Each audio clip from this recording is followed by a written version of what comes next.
Hi friends, ఇప్పుడు మేము ఎక్కడికి వెళ్తున్నామో చెప్పనా? ఇప్పుడు మేము మా అక్కయ్య వాళ్ళ ఊరు వెళ్తున్నాను, వినుకొండకి. సో నేను వచ్చేది మా అక్కయ్య వాళ్ళకి తెలియదు, సర్ప్రైజ్ ఇస్తున్నాను. సో అందుకోసం అని చెప్పేసి బస్ స్టాండ్కి వచ్చాము. జోయ వాళ్ళ డాడీ మమ్మల్ని బస్ స్టాండ్లో బస్ ఎక్కించారు. సో బస్ అయితే రెడీగా ఉంది. సో చూడండి, బస్సులో ఎక్కి కూర్చున్నాం కూడా. సో వాళ్ళ డాడీకి ఎంత బాగా చెప్తుంది జోయ. సో ఇంక ఇట్లాగా అనమాట. ఇంకా బస్సు ఎక్కి కూర్చున్నాము ప్రశాంతంగా. రాగానే మాకు బస్సు అవైలబుల్గా ఉంది.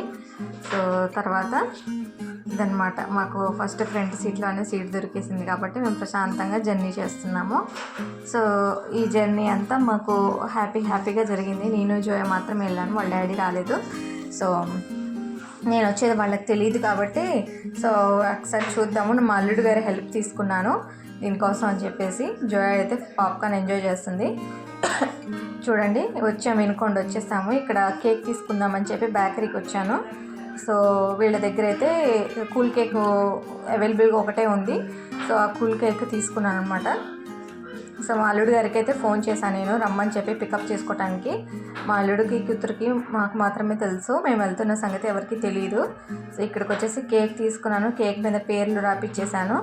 సో చూడండి, స్పెల్లింగ్ మిస్టేక్లు రాశాడు కొంచెం. మా అల్లుడు గారు వచ్చారు, ఇదిగో మా అమ్మాయి మనవరాళ్ళందరూ వచ్చారనమాట.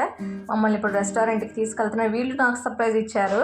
రిటర్న్గా నేను ఇంటికి తీసుకెళ్తారేమో అంటే లేదని చెప్పేసి చందమామ ఫ్యామిలీ రెస్టారెంట్ అని చెప్పి వినుకొండలో ఫేమస్ అంట అది. సో ఆ రెస్టారెంట్కి తీసుకొచ్చారు. అక్కడైతే చూస్తే జనం ఎలా ఉన్నారంటే ఫ్రీ భోజనం పెడుతున్నారేమో అన్నట్టుగా ఉంది. అంత క్రౌడ్ ఉంది, నేను ఏ రెస్టారెంట్లో చూడలేదు, అంతమంది జనం ఉన్నారు. మా మనవడు కూడా పాపం ఎండలో వచ్చాడు, అలాగే బ్యాగ్తో ఆడుతున్నాడు.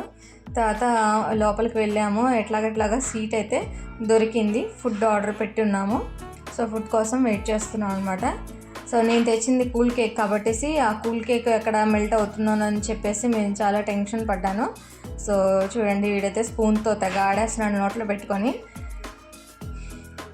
ఇంకా కూల్ కేక్ నేను చేశానంటే రెస్టారెంట్లో ఉన్న ఫ్రిడ్జ్లోనే పెట్టేస్తాను అనమాట వాళ్ళని అడిగి.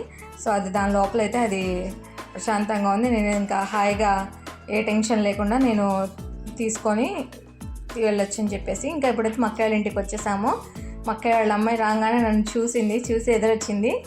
సో చూడండి, ఇదనమాట సర్ప్రైజ్ అయినారనమాట వాళ్ళు.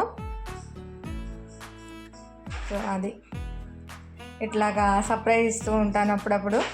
సో వాళ్ళు చాలా హ్యాపీ ఫీల్ అవుతూ ఉంటారు. మా అక్క బావ మ్యారేజ్ డే కాబట్టేసి వాళ్ళకి చెప్పలేదు, కేక్ తీసుకొచ్చింది అవన్నీ దాచిపెట్టేసాము వేరే వాళ్ళు చూడరు ఫ్రిడ్జ్లో.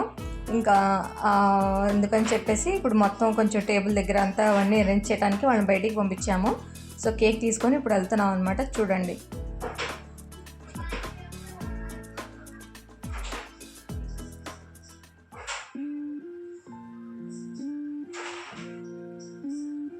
అది ఇంకా అట్లాగా టేబుల్ మీద పెట్టేసి ఇంకా వాళ్ళని పిలిచాను అనమాట లోపలికి. ఇంకా వాళ్ళిద్దరు వచ్చారు. వచ్చిన తర్వాత హ్యాపీ వెడ్డింగ్ యానివర్సరీ అని చెప్పేసి గట్టిగా అయితే అరిచాము. వీళ్ళది సిల్వర్ అనమాట, సిల్వర్ ఏమంటారు దాన్ని, సిల్వర్ జూబ్లీ. వీళ్ళ 25 years అయిందనమాట మ్యారేజ్ అయ్యి మా అక్కయ్య వాళ్ళది. సో నేను వెళ్ళి అందుకే సర్ప్రైజ్ ఇచ్చాను. మా అక్క బావ అయితే ఫుల్ ఖుషి అయ్యారు. సో అందుకోసం అని చెప్పేసి చిన్న సెలబ్రేషన్ అనమాట వాళ్ళకి ఇచ్చాను అనమాట, హ్యాపీనెస్.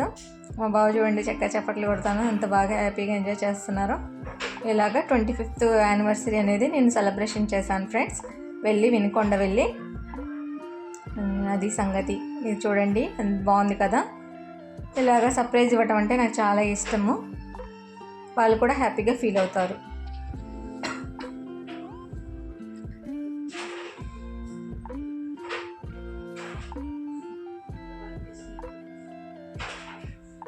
చూడండి, చక్కగా ఒకరినొకరు ఎంత ప్రేమగా తినిపించుకుంటున్నారు. ఇదే కదా కావాల్సింది. సో ఇది గైస్, నా వీడియో కనుక నచ్చితే కనుక లైక్ చేయండి, షేర్ చేయండి, కామెంట్ చేయండి, నా ఛానల్ని సబ్స్క్రైబ్ చేసుకోండి. ఓకేనా? కామెంట్ చేయండి ఎట్లా ఉన్నది, విషెస్ చేయండి. Okay friends, bye.